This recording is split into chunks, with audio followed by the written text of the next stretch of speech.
Hello, ladies and gentlemen. Welcome to Let's Talk. And as usual on the show, I have a guest with me, very interesting person, a young man who has recently started a YouTube channel called ManPatria. It's a very interesting YouTube channel and from a different perspective as well. I'm really enjoying watching its content. I recently watched a very interesting episode, and we'll get into that in just a moment. But ladies and gentlemen, please welcome Dumo Denga. How are you, buddy? I'm good, man. I'm great, and thanks for having me. I really enjoy watching your show, and now I'm on it. It's going to be Yeah. great.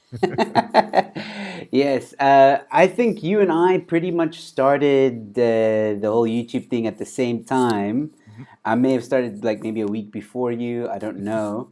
Um, but yeah, it's been fun to see your content. I think it's really good content. So let's talk a bit about what you do and what your channel is all about. I gotta ask right off the bat. And by the way, ladies and gentlemen, there is a link to Dumo's channel in the description below. So please go check it out. Please subscribe. It's really good content. So tell us, ManPatria. Like usually people like me, Joe Emilio, Joe Show, Joe Emilio YouTube channel. That's usually Ronaldo House. Yes. Um, ManPatria, Dumo Denga. There's not even like a similarity. So how did that happen? Not that it's a bad name. It's a good Yeah. name. I like the name. I'm very curious to know how that came about. Okay. So, yeah, at the time when I came up with the name, I was actually thinking of a libertarian podcast, but I wanted it to have something original, something good. Because I could have called it like, the Black Libertarian or Black Libertarian in Joburg or Libertarian Stories or something like that. Mm. But so I just think at that time, there was a lot of like, cancel culture, social justice warrior stuff. So I thought, okay, what would be a good name that will like really catch the attention of these individuals? So I said, okay, let's see. So, I mean, like if you look at feminism, for example, feminism was rife at that time, especially third wave feminism. So, and I said, okay, fine. They don't like the patriarchy. They don't like men. So, all right, let's call it Man Patria. And Okay. and I was like, So you're at just first I you're thought just trolling. That's what. exactly. I was trolling them. I was trolling them. That's exactly what I was doing. And yeah, but what I found interesting, I never got hostility about the name. I never got hostility from anyone.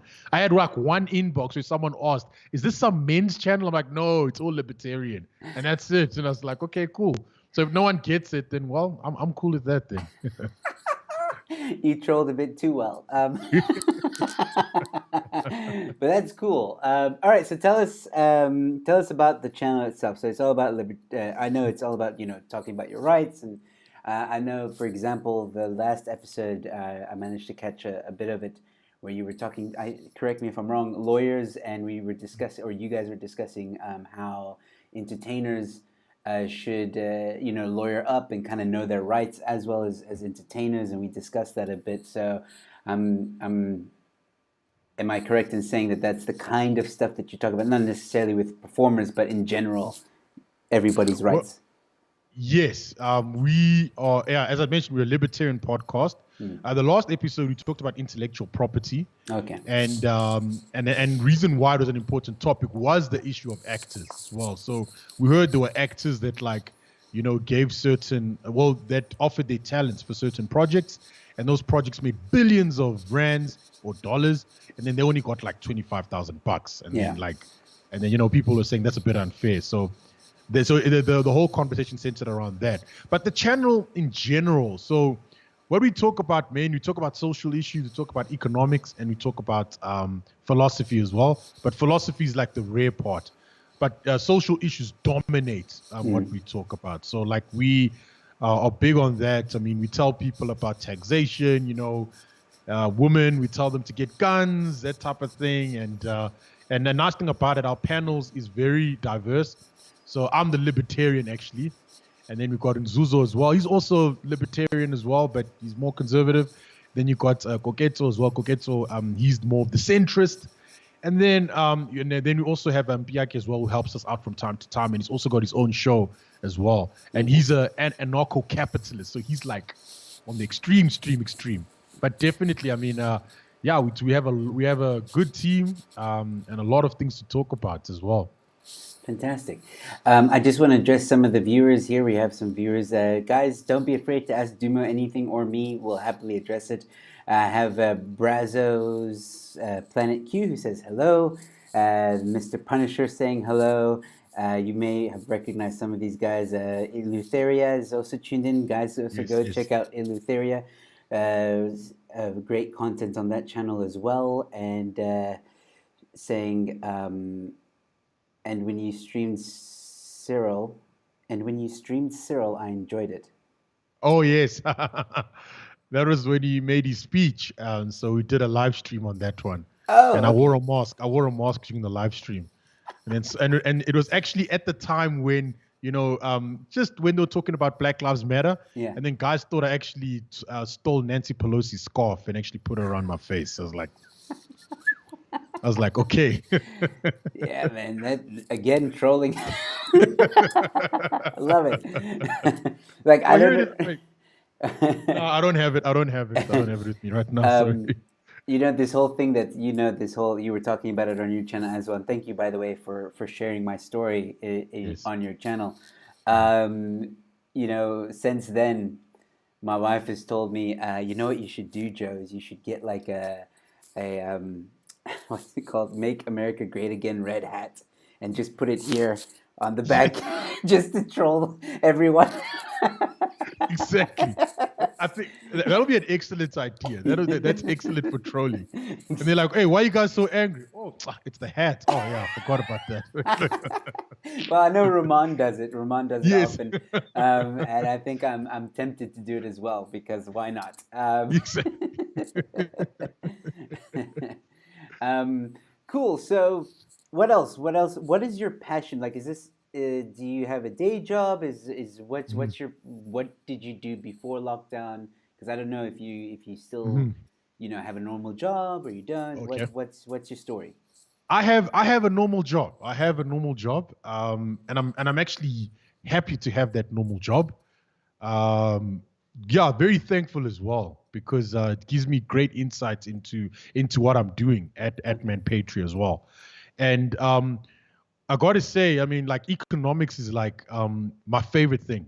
I like guys like Walter Williams and Thomas Sowell and stuff like that, and integrating my current job into what I do. I don't like tell people where I work, but it really helps. Mm. And also, I mean, like the lockdown. I mean, now talking about it, what did I do? Well, I was doing normal stuff, going to gym and stuff like that, and now I'm working from home. And also, it is giving me an opportunity to actually release more content now because now when you're working from home, like you got your work laptop up and you got your personal laptop up, and you can kind of juggle between the two, and you actually are kind of more productive. As Mm. before, you'd work like full out from like 8 till 6. Okay, well, no, okay, not at 6, but 8 till 4. Then you go to gym and then you come back, you're exhausted, and you're like, oh, I have to produce more content. But now, like now that it's during the lockdown, I can actually kind of integrate pretty well. So it was, and I actually, and we actually, I don't think I took much. I don't think I exploited the lockdown as much as I'd like to, but definitely I released more content, and I'm happy with that as well. Yes. I also feel that way. Like before the lockdown, I was doing a lot of like events, and obviously being a comedian, people think that I spent most of my day sleeping. But because I had a business as well, an events business, that kept me quite busy during the day. Yes. So, which a lot of comedians don't actually do. They just write material and perform, which nothing wrong with that. Yeah. Yeah. Um, so when the lockdown happened, obviously events stopped, and I was able to revamp my YouTube channel as well. And it's something I've been wanting to do for like the longest time is just do something on YouTube. Yeah. And now the lockdown has given us that opportunity to do so. So I'm also grateful for that. Um, I wanted to talk about as well on your channel. There's this interesting thing that you guys are doing. I believe you have everyone on your team involved, or some other people, maybe other experts involved. you're talking about the history of South Africa. So tell us a bit about that. Okay, so it's a new show. It's called Izigaba Zomlando. So it's a Zulu expression for stages of history.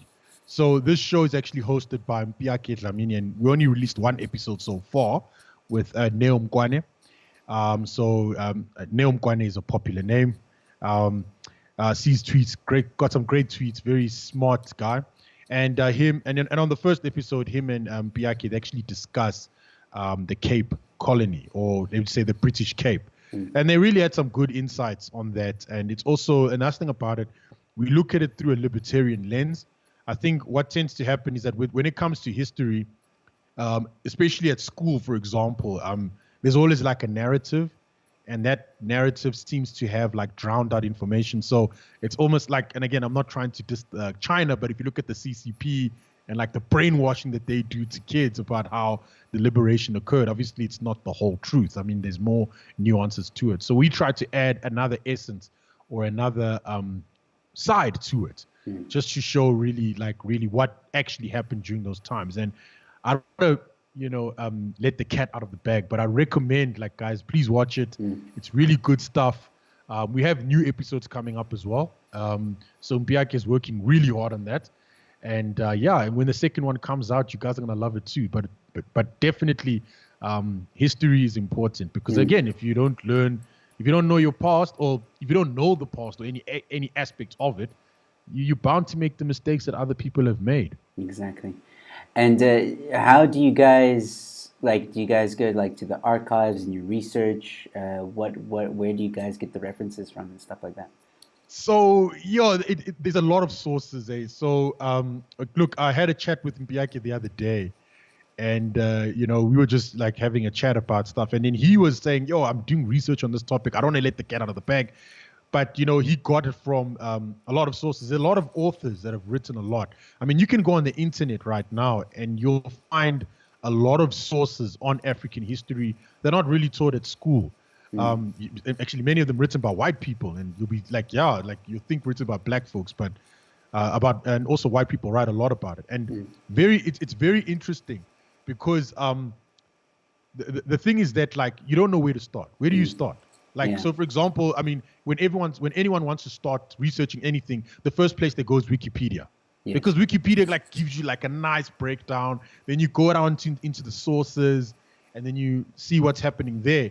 But also, one great source are actually specialists in that type of history. So I'm reading a book now. This one, it's called The Tragedy of Liberation. It's about China. All right. And it's written by Frank Dikötter. And Frank Dikötter is actually a historian that specializes in Chinese history. So that is also another great source of information that you can look at. But where to start? Like, you can start anywhere. I mean, even YouTube, just type history of China and see what guys are saying. And it's so, when we get the content together, it's from wherever we can. Obviously, it has to be legitimate, because I mean, anyone can start a blog and write, "Hey, this is the history of South Africa," and then they put a nursery rhyme there. I'm like, okay, like, what is that? So we have to vet it. Yes. Yeah. Well, that's what I'm curious about, because I've recently heard that the history of South Africa, like you said, in schools, it's just kind of watered down, and they kind of choose certain angles to go with, and even the ANC has been, I see on social media, ANC people saying like, "Oh, you guys are rewriting history, or you're not telling the truth about history." And I feel, and I've seen comments of like, when people argue with each other, they'll say, the one will say, "Yeah, but this is what happened during this time," and then the other guy will say, "Yeah, but that's the white history, or that's the white man telling you that." I feel like there's a lot of confusion. So, I mean, even for you guys to research this stuff, what is true? How do you even know that it is true? I'm not trying to cast doubt on anything, but it's worrying to me that our history, what I took in school, which I felt was very like, I got both sides of the spectrum in history. I thought it was quite insightful and true. And now I'm like, well, crap. What if it isn't true? You know, how? What would you tell people like if you want to vet a source? How do you vet a source? How do you know that that person or this source is credible? Well, there's many ways of looking at that. I think, like one tactics that historians use is that, well, they check how close the source is to the time, and they see how it corroborates with other sources. So you'll find that, like, you'll get a story. Let's say, for example, in 1652, I came to South Africa and I met the Khoisan. Mm. All right, that's the basic thing. But now you'll find that in many sources, though you have four sources, one will say that I met the Khoisan, and the first Khoisan I met, I hugged.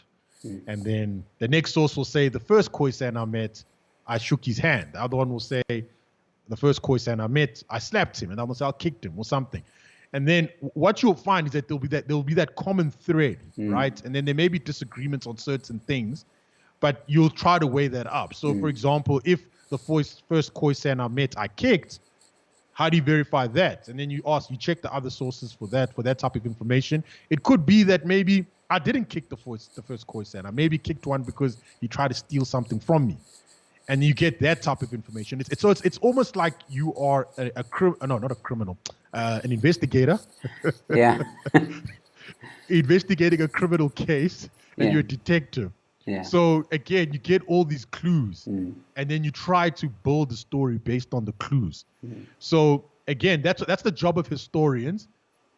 Well, for me, we just look at what the historians have written, and we read that, and you say this guy said this guy said that. So our job is actually easier because we can just go through the certain sources and say, listen, there's variations on this type of event, but what we can say is that in 1652, Dumo did come and meet a Khoisan. Yes.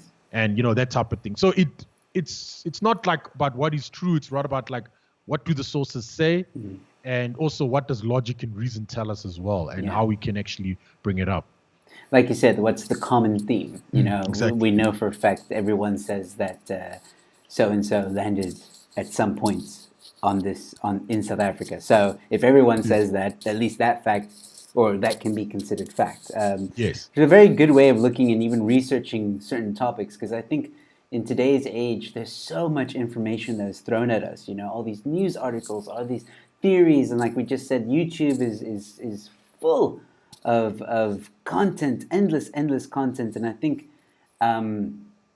one good thing, and what I try and do is like I try and like get both sides of the story as much as possible. So like I'll listen to this side, I'll listen to that side, and I'll try and like look at it objectively and be like, okay, well, logically and reasonably, X makes sense to me, so I'm gonna stick to that. And I really encourage everyone to kind of have that mindset, be that investigative person.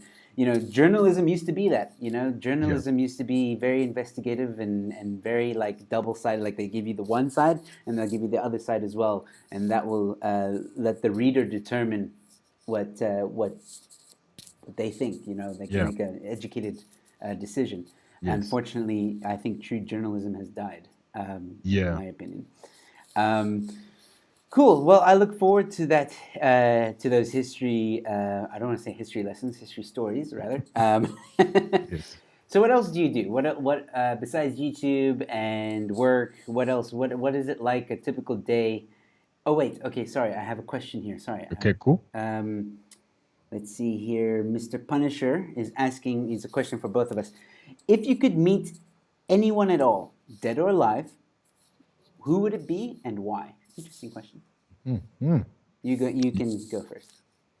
There's actually a lot of people I'd like to meet, dead or alive. I think the person that I'd like to meet now is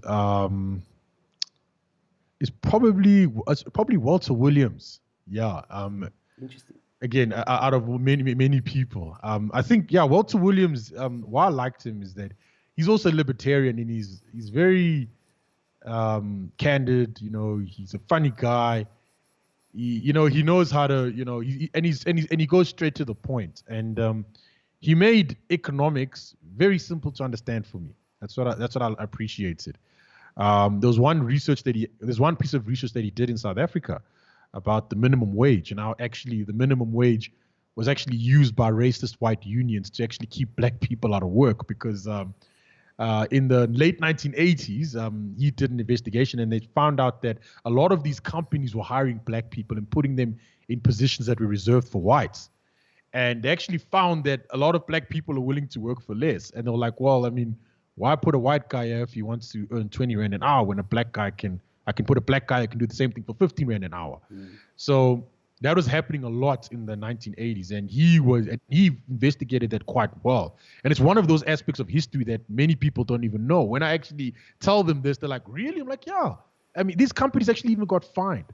But yeah, definitely Walter Williams, brilliant guy. I love his work ethic, and also every time he's on TV presenting or talking about the world, he's very good at doing that. So yeah, for me, Walter Williams. Cool. For me, I keep on, every time I think of someone, I think of another person, you know. Okay. Wow, this is a tough one for me because there's so many people. I'll go with the first name that popped into my mind, Robin Williams. Okay. I would. All right.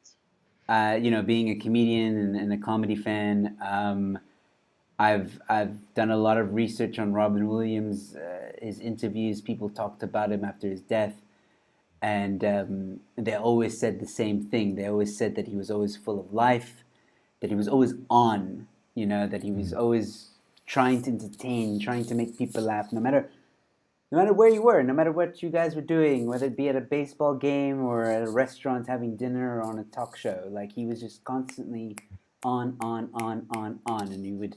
And I think that kind of energy and human being is very rare and probably only comes once every 100 years. So that is definitely someone that I would have loved to have met in person, because, wow, there's just, I would have been like a little girl, like I would have been,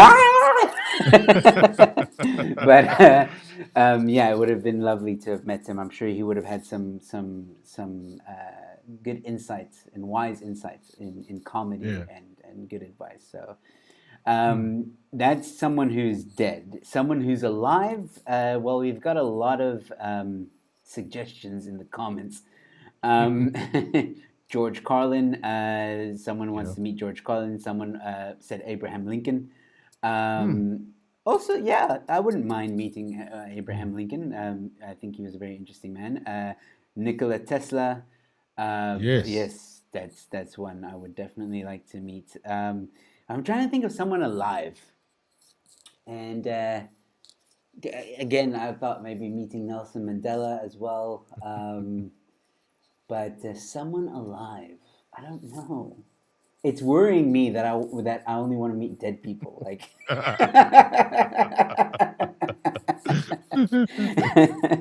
it really worries me. I got one. Maybe Elon Musk. I mean, he's putting guys into space now. Yes, so, yeah. yes, that's a good one. Yes, Elon Musk, definitely. Who else? I don't know. The list can go on and on. Mainly, look, for me, it's mainly comedians that I really want to meet. I mean, what's his name? Bill Burr. I don't know. Oh, yes. Something about him. I have a feeling that he's very intense. Because he says what he says, doesn't give a crap.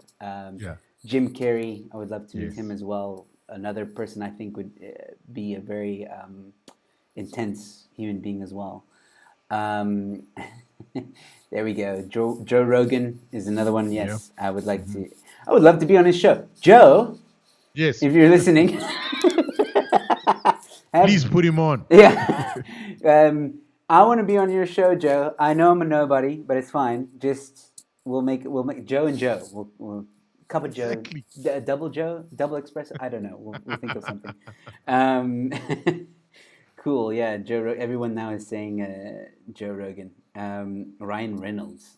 I don't want to meet Ryan Reynolds. I don't have Deadpool. Nah. That's the Deadpool guy. Yeah.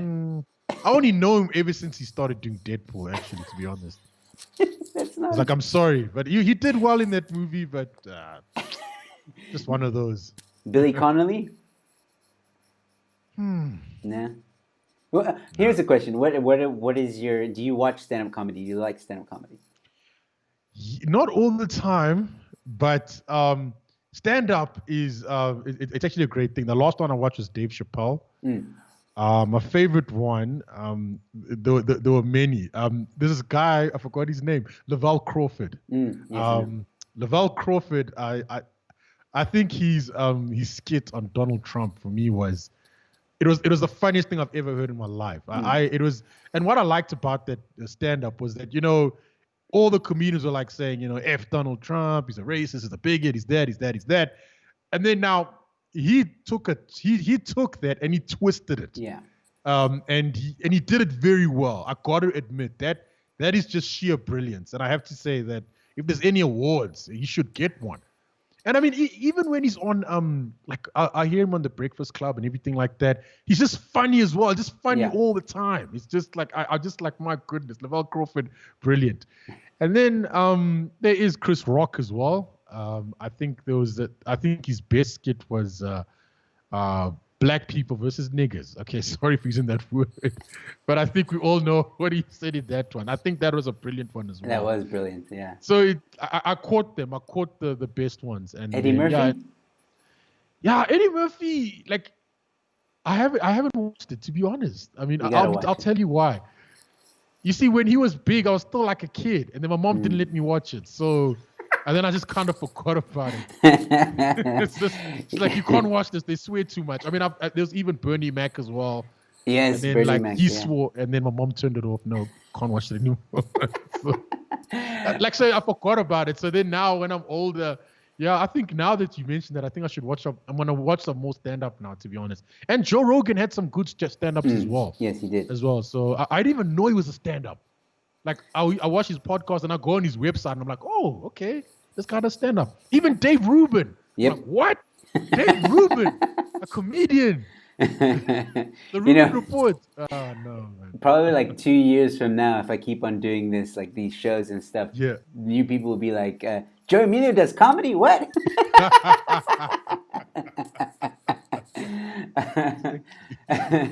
Yeah, but you gotta check out Eddie Murphy back in the day. Like Okay. check out Eddie Murphy Raw. And anybody who's Okay. watching this, check out Eddie Murphy Raw. Probably one of the best stand-up comedy specials I've ever watched. Just truth, man. It's all truth. And he's raw. He's really, really raw about it. So I really enjoyed that special. Cool. Yeah. So let's see. What are the people saying here? Hold on. We got here. Joe Emilio, if you had to choose one person on Earth, who would you most like to bitch slap? Hey.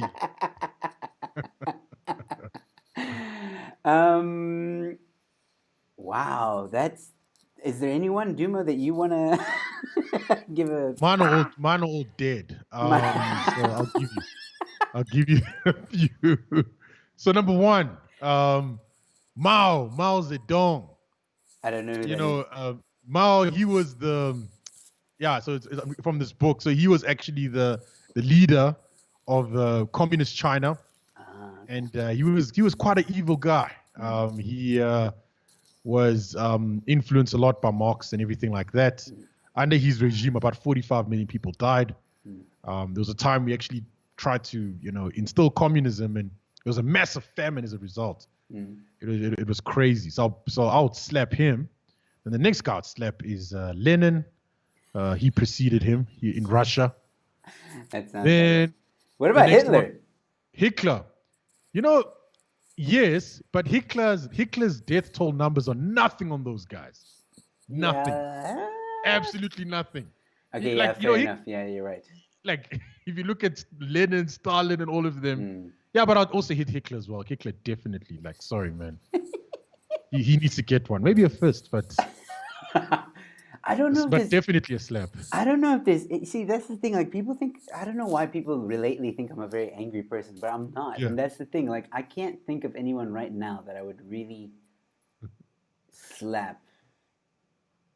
And if it's a slap where I don't get in trouble for it, then I think there is one person. I won't mention who because it's I can't. But and it's not what everyone's thinking. I know people are gonna say like, "Oh, you're talking about Nikki." No, it's not. It's not that one. No, Okay. it's not her. This is a guy who I would very much like to like hit really, really, really, really hard in the face. But I don't want to mention his name because I don't want to give him any more airtime and I don't want to cause crap. So, but yes, there is someone, now that I think of it, that I would love, love, love to just in the face. And that's someone that's alive. Someone that's dead, the first name that came to my mind. Actually, wait, he's not dead. Bush. I would like to slap Bush.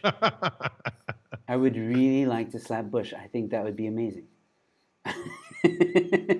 After the whole war in Iraq, man. Yes, exactly. Yeah. Just I would love to slap Bush, man. Just give him like a, what were you thinking? And no weapons were found. No weapons were found even. Yeah, I know. Man, that's Oh, a terrible time.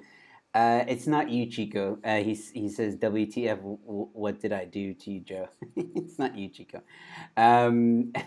Jeff Epstein. That would be a good one. Oh, I think, Dumo, are you with me? Yeah, you are. Okay, cool. I thought I lost you there.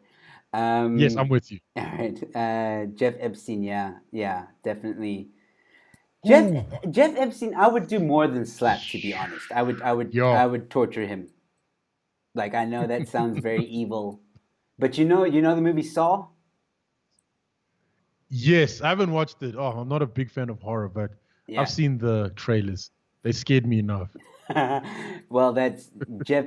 Like, Saw would be a walk in the park compared to what I would do to Jeff Epstein if I could. Like that man was a very, very terrible, terrible person.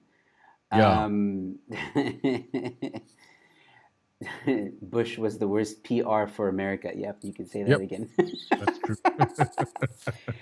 All right, so Dumo, tell us a little bit more about yourself. This is what I want to know about you. I want to know. So you're a libertarian. Mm-hmm. If you could, would you run for president? That's a good question. I mean, people have come to me and said that, but I would say it's a nice thing to be the president, but also at the same time, it'll be the worst thing because everyone's going to scrutinize you. I mean, the way I scrutinize Cyril and I used to scrutinize Zuma as well, I'm just thinking people are going to use the same thing on me. But not if you're a good president, though. I mean, come on, let's be honest here. If you're a good president, you don't get scrutinized that much. Look, you definitely can't please everyone. We know this. Yeah. You cannot please everyone. But you can definitely, the positive can slightly outweigh the negative, if I can put it that way. Maybe it's a right down the middle situation. So yeah, I wouldn't worry too much about that if you're honest and good. And being a politician is a skill. That's another thing. I think so. I've got, I think. One thing that I have to admit, I mean, I'm not a big Jacob Zuma fan, but he's very good with people. Very, very good. He knows how to rile up a crowd. He's especially when you hear him, even when he speaks Zulu as well. Mm. It's crazy. It's like he gets people in a trance, and I have to remind myself, hey, Zuma. Hey, relax. Snap out of this thing. And that's how good he is. Like, I remember when I used to work in the airlines industry. So one pilot told me that, hey, when his rape trial back in, I think 2007 that time, if I wasn't mistaken, before the disaster in Polokwane, what happened was he was flying in from Durban every day to go to trial. And he said that, and they said every time he went to the airport, people would just stop what they're doing. The cleaners, you name it, they'd stop what they're doing just to follow Zuma. And, that takes something, people to stop what they're doing just to follow you and talk to you and to meet you. I think that is a skill. He must have learned it from somewhere or something that comes naturally. And I think as a politician, I'm going to need some of that because sometimes I feel I'm a bit too, like what's the right word? Like I don't want to be like Mbeki, Mbeki, he got in, but he was just disconnected from everybody, So, because I remember in 2009 when I met some guys from KZN, and they were just like, "Yo, Mbeki's just like this intellectual who just speaks well, but he doesn't resonate. But Zuma resonates, he resonates, Mushiniwam, everything." So as a politician, Oh man. I would like to be as as articulate as Mbeki, but also have the same charisma as Zuma. Interesting. But I think I can't have both, so I'm gonna have to draw it down the middle somewhere. And no, those are the skills that I would like. But if I have them, I'll definitely run, and I think I would win. I think I would. But obviously, if it was in the ANC, of course. But outside, I don't know. Now, come on, let's see a ManPatria party. Come on, let's see if we can organize. We can. You do know that like last year, I was one of the 10 MP candidates for the ZACP, right? Oh no, I didn't know that. I didn't know that. Oh wow. So okay. yes, so I did have a stint within politics. We we started our campaign like three months. No, not even 3 months. March, April, May. Oh yeah, 3 months before the election. We launched at a little small place in Joburg. If you look at the logo, it was actually a purple cow. Canton Pillay was actually the president. Okay, not the president, but the leader. But we just said president because for IEC purposes. But yeah, we did okay. I mean, not as well as I'd hoped, but we got about 16,000 votes. Not bad for parties. Not bad because parties like Ahang got far less than us. There were parties that were there for longer than us who got less votes. We didn't get a seat. But also at the same time, what is also discouraging was that BLF got more votes than us. Then I thought, well, this is a problem. Like, where are these 22,000 people? What do they do? These BLF supporters. Didn't you say that you started 3 months before the elections? Isn't that a bit? Yeah. Isn't that a bit like close, cutting it close? We cut it close. Yeah. So even I look at it like this. Even if you started so close and you still got 16,000 votes, ask yourself, had you started maybe 6 months or a year before the time, campaigning slowly and intensifying closer it got, maybe you would have. Maybe you guys would have been in parliament. We don't know. It's interesting. Are you still part of ZACP? So right now it's in hibernation, but yes, always. Fantastic. Yeah. All right. I did not know that. I am. It's no secret. I am a fan of ZACP, but I'm also a fan of some other parties, as those who watch my channel will know. And I will reserve my vote until the elections and see. But I'm keeping a close eye on a number of parties because they are very interesting. And also, I encourage people at the next elections, we must vote. Just don't vote for the ANC. Don't vote for the EFF. Don't care who you vote for. Just don't vote for them. Don't vote for them, please. Oh man, but I like the ZACP. I like Captain Pillay. I would love to have him on my show, man. Like, can we make that happen? Yes, you can make that happen. I think you'll be more than happy to join. Oh, fantastic! You can make it happen. All right, so you did you study political science or anything like that? No, I actually studied. I did a BCom at Wits, got a BCom honors, and I did a BCom masters, specializing in business science. So politics, I didn't study that. I just didn't really feel there was any essence in studying that. Not to say that there isn't. That's what I felt. Because I mean, you look at guys like, and no offense, I mean, like you look at guys like Floyd Chibambu and Julius Malema and all of them. They all studied political science. These are not really. It's not like engineering. It's not like learning a skill like in a BSc or something. I mean, this is, it's more theoretical stuff, and so it didn't appeal to me. But even though it didn't appeal to me, little did I know that I would be involved in it and I would be making commentary on that every day because, after all, I mean, it affects us whether we like it or not. I mean, if you vote for the wrong guy, they put in the wrong policies, it affects everybody. Mm. So yeah, definitely. I mean, what I studied was not related, but definitely have a passion to speak about topics of this nature. Awesome. I just have a comment here from username saying vote CCCP. Is that, it's not the, no, is that the Cape Colored? Huh. I don't know. I don't know if it's a joke or if it's a, because there's also CCP. What's it? China Communist China, Party. exactly. That's the only So, CCP I know. but then I saw earlier today in an article that there's also a Cape Colored something party. So I don't know.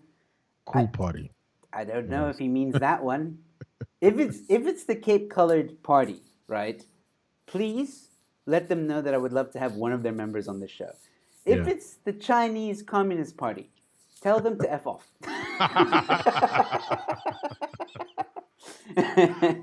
Okay, he just said Central Chinese Communist Party. Okay, so it's the letter.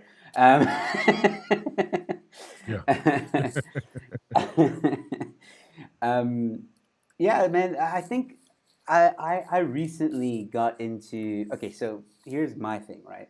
When I was in Egypt after 9/11, I got very much into politics at a very young age, but obviously to do with Egyptian politics and American politics.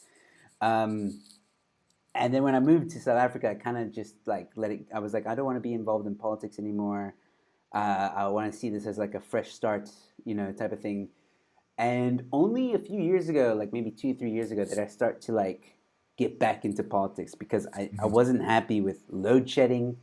That I think was like the straw that broke the camel's back. Yes, pun intended.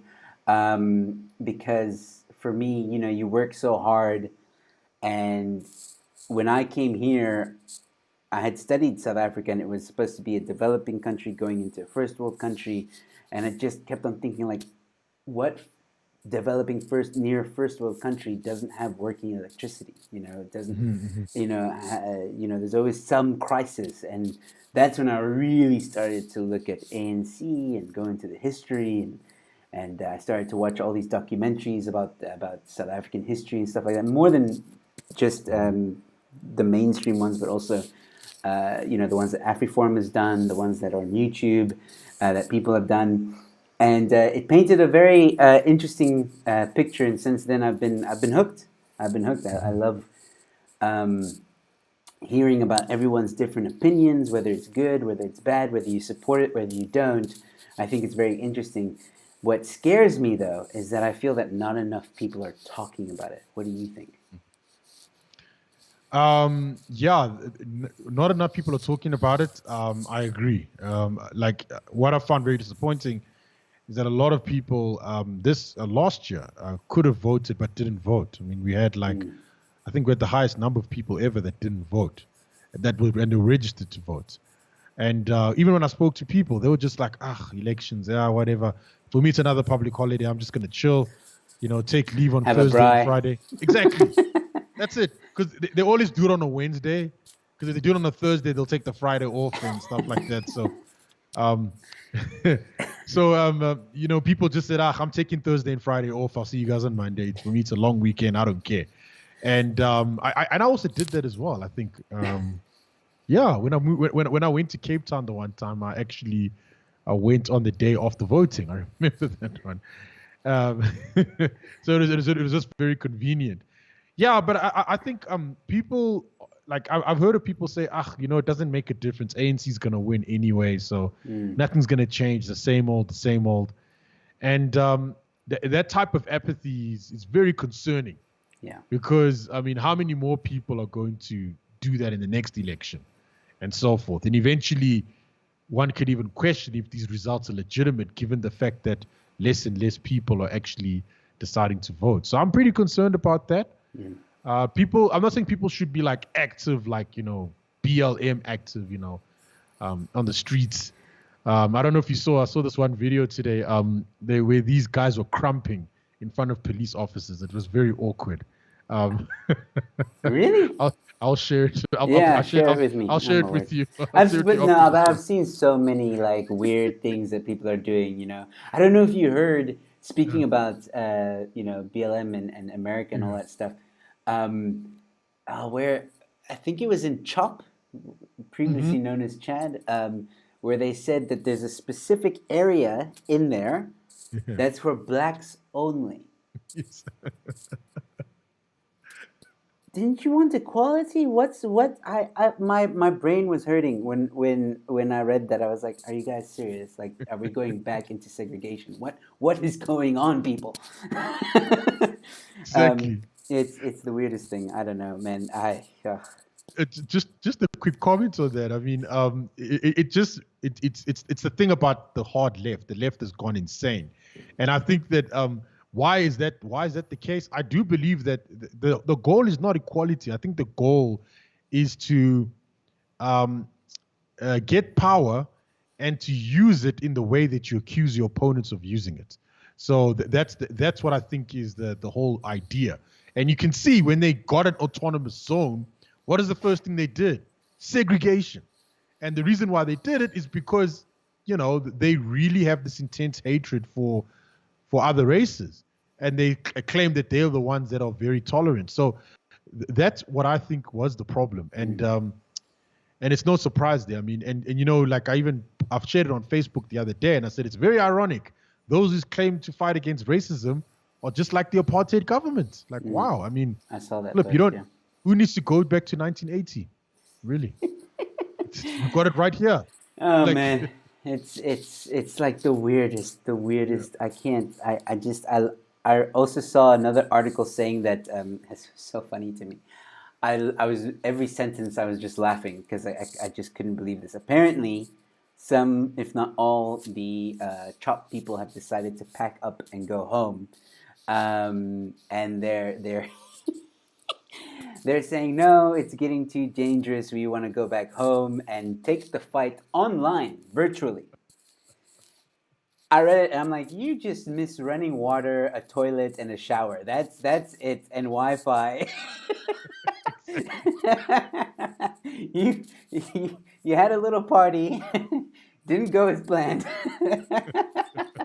and now you want to go home. That's it. Exactly.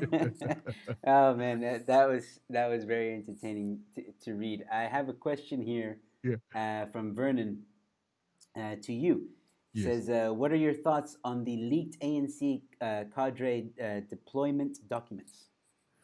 Oh, okay. So you say cadre. There's I don't know if you've noticed, but we I pronounce it as Kada, Oh, sorry, Cater. and no, it's no, cadre is still the right way. It's just as Okay. Kada is another way. But then when we spell it in the Nguni way, which is Mm. Kheyda. We do that on purpose because the thing about Kada deployment, this is nothing new with communists, right? Even in the book I'm reading now, when Mao took over, the first thing he did, deployed cadres in the police. Okay, so this is what communists do if they want to control anything, because the whole idea is control. So in my personal opinion, I think that document was legitimate. All right, and I also think that the ANC also wants to be perceived as a party that is not corrupt. Mm. So they also want to show face as well. It's all about face, in their opinion.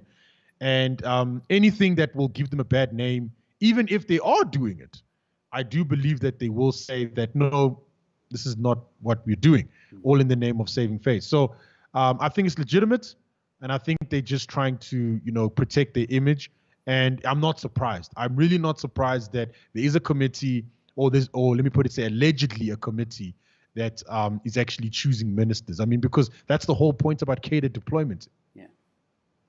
I think also, like, touching on the ANC, like, I have a theory. Um, this we've seen recently, especially since the lockdown was implemented. Cyril kind of showing his colors, if I can put it that way. Right, there's a truth coming out where he says things like the economy is racist and colonial. I mean, the other day there was an article saying that Cyril says that racism is getting out of hand in South Africa, which also talked about the economy and how racist it is and stuff like that. Now, besides the fact that this is a man that's benefited from this economy, besides that, I have a theory, Duman. I don't know if you would agree with me on this. Yeah. I think the ANC knows that the economy is slowly crashing, and it's going to be pretty much screwed in the next year to 2 years, like probably beyond recovery, right? Where to the point where we might see a Zimbabwe kind of situation, and I have a feeling that when it does crash, Cyril will point back to those speeches and be like, "See, this is what I was talking about because of the racism, because of the colonialism, because of X, Y, Z. This is why it collapsed," and then therefore be able to implement a new uh, economy that they've always wanted to do. I don't know. That's my theory because it's very interesting to me that he keeps on saying this stuff, especially now. Yeah. So yeah, I don't know. What are your thoughts on that? That's definitely plausible. In my opinion, I think that that could be the case. It looks like they're probably looking for an excuse. Yeah. Before the lockdown, the economy was already going in a recession. We're already 2 quarters negative GDP growth. And today I actually looked at the unemployment statistics. I actually had a little mini debate with Jimmy Ramahopa, who's actually a guest on our show before. And, we're talking about unemployment. And one thing that I found very shocking when I was looking at the data, I found that the rate from 2008 all the way till now, the rate at, I think 40,000 people are getting a job every quarter. All right. But at the same time, during that same period, 80,000 people were losing jobs. So now, given that rate, at some point, the amount of people that are unemployed is going to overlap the people that are employed, and we're closely reaching that point.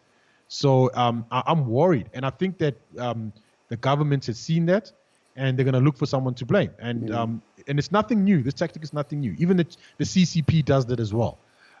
There were times when the stock market crashed, they're busy blaming the foreigners, saying that, well, the foreigners are doing this and so forth, and they started pushing out propaganda. And then a lot of people, foreigners in China, saw more hostility towards them as a result. So yeah, it's definitely a plausible theory, and I think that we should take it very well, because otherwise, if we don't, we may end up in the trap much sooner. Yeah. Well, that's what scares me. Some people are here agreeing with both of us, saying, yep, he's priming us for RET, radical economic transformation. The brew saying, "Fuck, blame it on COVID,"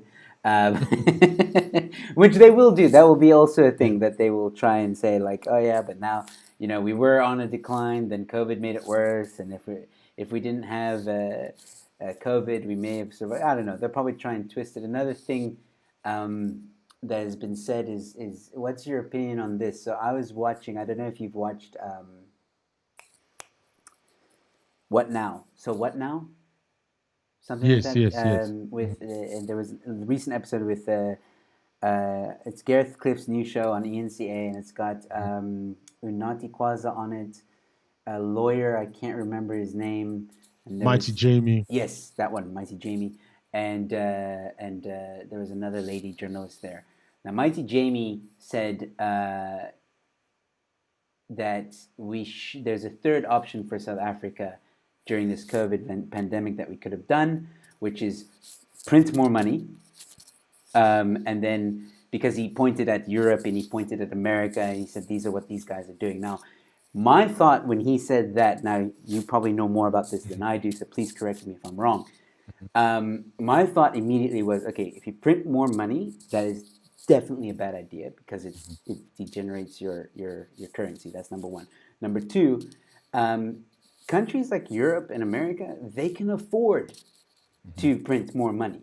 They have, not only can they afford to, they're a richer nation, they also had savings, so to speak, where they could kind of keep the economy going during the lockdown. That's how I understand it. Am I wrong?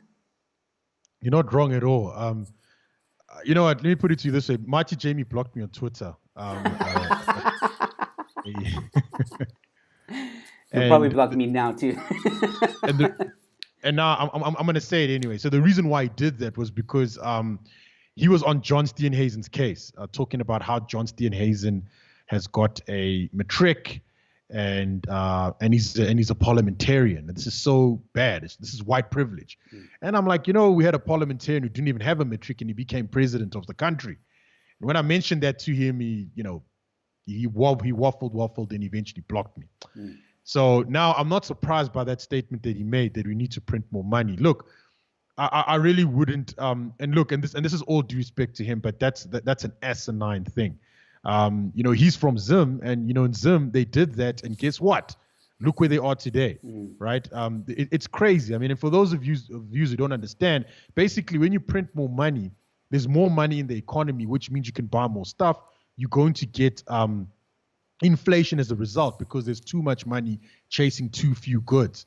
And then the suppliers won't be able to keep up. And for the suppliers to keep up with the supply, they have to raise the price. That's what's going to happen in the long run. But Mighty Jamie clearly does not understand it. This is basic economics. This is economics 1, the stuff that you learn in university. You don't even have to go to university. You can go on YouTube and find it there. But now he says that on live national television. And then he uses Europe and the United States. Look, the United States, a lot of countries use their currency anyway, so they can kind of get away with it, but not with South Africa, because the moment you say you're printing out more money, people are just going to dump and run. Simple as that. So not the smartest thing, and I'm not saying that he's not a smart guy. He probably is smart in other areas, but definitely not in that area of economics. Is it like, because I'm trying to understand something. So if America can print more money, is it because the dollar is higher valued in the markets? So if we print more rand, it doesn't add more value because no one's really buying rand, so to speak. Is that how it works? Yeah. So basically, with the dollar, as I said before, the dollar, it's like a base currency. When you trade, you trade in dollars. Like, for example, airlines. Trading dollars. Yes. So therefore, you're going to need to buy dollars in order to trade, right? So therefore, they can kind of get away with printing money and stuff like that because many people use dollars. There's a demand for it. But now, if you start printing out rands, printing out to pay for stuff, you're going to get this demand push inflation. Your money becomes worthless. And that's the thing about money. The more of it you have, the worthless it is. The less of it, the more worth it has. It's a reverse effect. So there's like a guy gold. by the name. Yeah, it's like gold, exactly. Yeah. And now talking about gold, there's a guy by the name of Russell Lamberti who was actually on our podcast who actually spoke about this.